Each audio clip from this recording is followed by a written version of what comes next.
जुड़ चुके हैं वैली एक्सप्रेस न्यूज़ के साथ। सुदेश कुमार गरगोत्रा जी मेरे साथ जुड़ेंगे। लगभग 37 साल हो चुके हैं, 37वां साल चल रहा है और इनका जो ये केस है ये मात्र एक केस नहीं है। सुदेश कुमार गरगोत्रा जो है विसल ब्लोवर के नाम से जाने जाते थे और सब इंस्पेक्टर। अब कहीं ना कहीं डिपार्टमेंट ने रिटायरमेंट दे दी, ना पेंशन मिली ना कुछ मिला। और सुदेश जी का कसूर क्या था? कसूर ये था कि इन्होंने सच बोला। केस लगभग 36 से 37 साल से अटका हुआ है। हाँ जी। कोई जूरी सिस्टम, कोई जजेस, कोई कुछ भी नहीं कर पा रहा है उसका। हाँ, उसका आपको ये देखो, मैं सारा 36 साल का लेआउट किया हुआ है। आप मुझे बताइए। लेआउट किया हुआ है। जी, जी।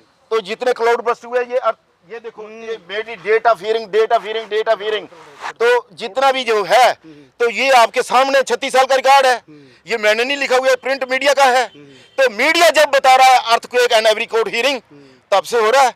अब जितना सूरज डूब गया, गुजरात की हालत देखो, अयोध्या की हालत देखो। 844 करोड़ का रोड इन्होंने बनाया अयोध्या में, वो सारा डूब गया।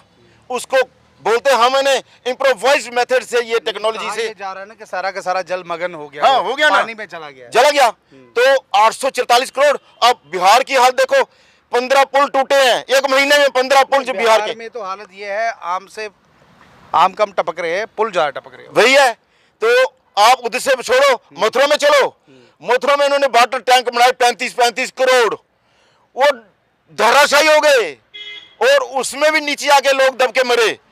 मथुरा की हालत, अयोध्या की हालत, गुजरात की हालत। अब असम चलो, 20 लाख लोग बेघर हैं इस समय, जो फ्लड आया हुआ है। असम की हालत। अब मुंबई में चलो, मुंबई में, महाराष्ट्र में जो पानी हो रखा है, तो मुंबई में कितना लॉस हो रहा है। मुंबई में 5-5 फुट 6-6 फुट पानी, तो वहां का कामकाज ठप। दिल्ली में पानी।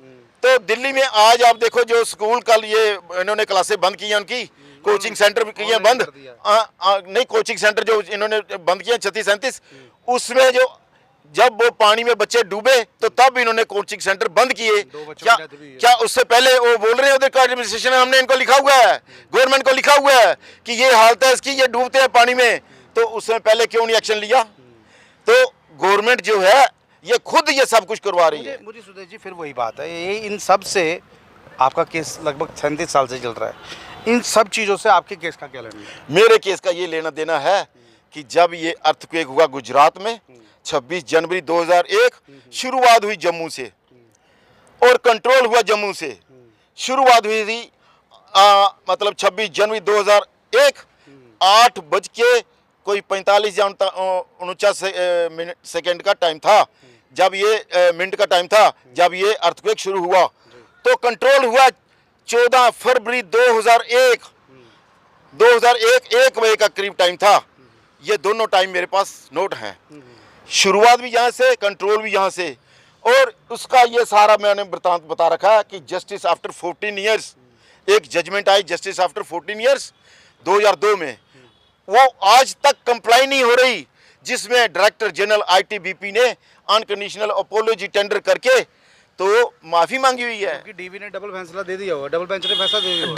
डीवी ने फैसला दिया था 1994, 10/6/1994 बेंच थी ग्वालियर हाई कोर्ट की और धर्माधिकारी साहब और सचेंद्र द्विवेदी साहब, इनकी डीवी ने पाया कि मेरी complaint accurate, top to bottom involvement है और all over India 30% 15% training alone slash हुआ। तो उस कंप्लेंट के बिहाफ पे जो है स्लैश जब हुआ तो 300 करोड़ रुपया स्लैश हो रखा है सालाना। तो उसके बावजूद आज तक मेरे को इंसाफ नहीं मिल रहा। उसके बाद एक जजमेंट आई थी, उसमें डिसमिसल ऑर्डर सेट असाइड किया था। AK माथुर साहब थे जस्टिस, उन्होंने 7/8/95 को जजमेंट दी कि order of punishment of dismissal is set aside.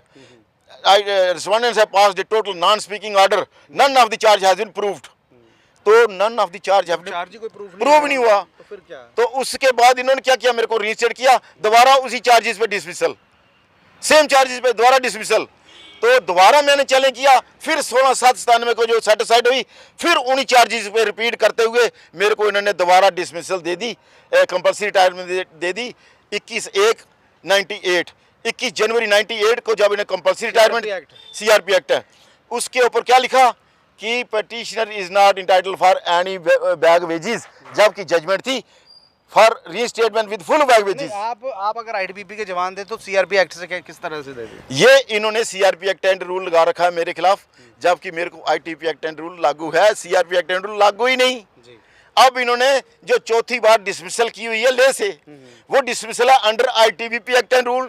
जब उन्हीं चार्जेस में 3 बार मेरे को ये डिसमिसल और एक कंपल्सरी रिटायरमेंट दे चुके सीआरपी एक्ट एंड रूल, तो चौथी बार जब ले से दिया तो ले में उसी समय क्लाउड बर्स्ट हो रखा है। जहाँ जहाँ से आपको ये डिस्पेंसल देते हैं या जहाँ जहाँ से आप जॉब करके आए हैं वहाँ वहाँ ये नुकसान ज़्यादा हो रहा है।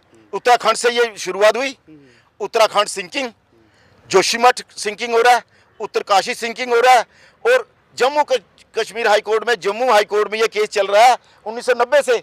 अब जम्मू में ये डूबना शुरू हो रखा है, Ramban sinking, Chenani sinking, Baramulla sinking, अब J&K में सिंकिंग शुरू हो रखी है। अब मैं आपको एक और बताऊं बात, 18/7 को मेरा केस लगा था 2024 को। मैडम सिंधु शर्मा ने जजमेंट में लिखा कि मैं इस केस में यूनियन ऑफ इंडिया की तरफ से ASJI अपील हो रखी हूँ, मैं इस केस को नहीं सुन सकती। अब 18/7 को ये उन्होंने ऑर्डर किया है 24 में, जबकि इसी मैडम ने 2020 में मेरी कई पिटीशन डिसमिस कर रखी हैं, और नोटिस इन्होंने एक्सेप्ट किए थे 2015 में, और ये जाने 15 साल इस केस में फेस किए हैं।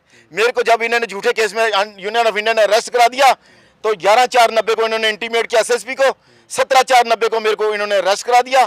तो इसी जुडिशरी ने यूनियन ऑफ इंडिया की हेल्प की, जबकि लोअर कोर्ट में मैं प्रूव कर चुका कि ये SHO कल्प्रिट है। इसने इंक्वायरी नहीं की, इसने इन्वेस्टिगेशन नहीं की, CBI इंक्वायरी करा के, DIG की इंक्वायरी करा के SHO को मैंने कल्प्रिट प्रूव कर दिया। उसके बावजूद मेरे को लोअर कोर्ट में हाई कोर्ट की डायरेक्शन पे 15 साल ट्रायल किया गया, और उस SHO को इन्होंने जब पुलिस प्रेसिडेंट मेडल दिया 26 जनवरी 2001, उसी समय गुजरात को अर्थक्वेक फेस करना पड़ा। आज भी गुजरात की हालत देखो, डूबा हुआ है। सूरत की जो कंडीशन है इसी केस के कारण है। बहरहाल देख लीजिए, कहीं ना कहीं सुदेश कुमार गरगोत्रा जी जो है लगातार 37 साल से जो है यहाँ पर सफ़र कर रहे हैं। ITBP जवान थे, विसल ब्रोवर सुदेश कुमार गरगोत्रा जी, लगातार जो केस था वो चलता गया, और 37 साल से, अब मैं आपको बता दूं 1988 से केस चल रहा है, 2024 हो चुका है।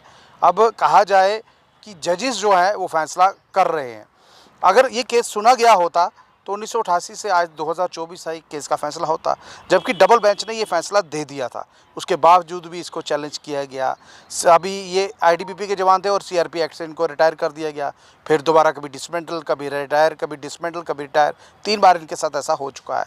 अब मुझे बताइए, अब जाए तो जाए कहाँ? कानून के पास जाते हैं, इनको तारीख दी जाती है, जजेस के पास जाते हैं, तारीख दी जाती है, कभी केस डिसमिस कर दिया जाता है।